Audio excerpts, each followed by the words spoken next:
Ce garçon a une capacité spéciale. Il peut voir toutes sortes de bactéries dans la vie quotidienne. Mais à cause de cette capacité, Jack a découvert un endroit étrange à l'école. Il a appelé la police pour encercler la zone.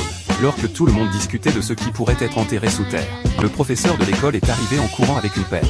Ignorant les tentatives de tout le monde pour l'arrêter, le professeur a creusé dans le sol. Soudain, une odeur nauséabonde a rempli l'air, alors que les autres ne pouvaient qu'odoriser l'odeur écrasante.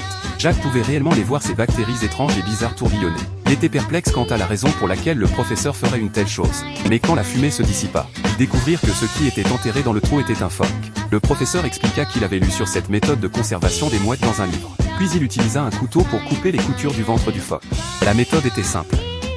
Sous le regard attentif de tous, un professeur commença à manger la mouette conservée. Après quelques bouchées, il demanda si quelqu'un d'autre voulait essayer.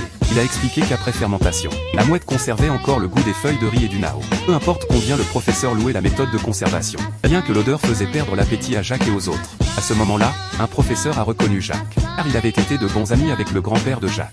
Entendant que Jack pouvait voir des bactéries invisibles à l'œil nu, le professeur a amené Jack à son rire. Il a sorti un conteneur et a voulu tester les capacités de Jack sans hésitation. Jack a identifié comme étant l'ASPD sérisée utilisée pour faire du miso à la maison. Et l'apprenti du professeur génie pensait qu'il ne faisait que deviner. Il sortit alors 2 yaourts différents de 2 pays différents, demandant à Jack de choisir lequel venait de leur pays. Jack en prit un avec confiance, expliquant que les bactéries à l'intérieur parlaient la langue de leur pays. Pourtant, Génie refusait toujours de le croire. Il sortit ensuite toutes les bactéries cultivées en laboratoire. Pourtant, Jack identifia chaque bactérie avec précision, mentionnant même l'humeur actuelle des bactéries. Ce n'est qu'à ce moment-là que Génie crut en l'aptitude de Jack. Et à ce moment-là, une bactérie amande du feu est apparue devant Jack.